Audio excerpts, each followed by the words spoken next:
लातूर जिल्ह्यातील रेणापूर तालुक्यातील वांगदरी गावातील भरत महादेव कराड वय 35 या तरुणाने ओबीसी आरक्षण संपुष्टात येत असल्याच्या निषेधार्थ मांजरा नदीत उडी मारून आत्महत्या केली।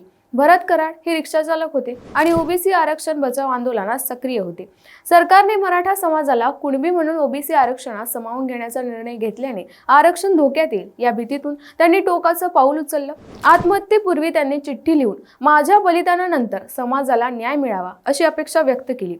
या घटनेमुळे परिसरात हळहळ आणि ओबीसी समाजात संताप पसरला आहे।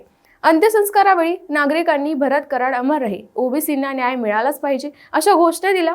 भरत यांच्या पश्चात आई, पत्नी, 3 मुली व 1 मुलगा असा परिवार आहे। त्यांच्या निधनामुळे कुटुंबावर मोठं संकट आलं। दरम्यान मंत्री छगन भुजबळ आज वांगदरीत जाऊन कुटुंबियांची सांत्वनपर भेट घेणार आहेत। या संदर्भातील घडामोडींसाठी पात्रा सत्य पे सत्ता म्हणजे थोडक्यात पण महत्त्वाचं।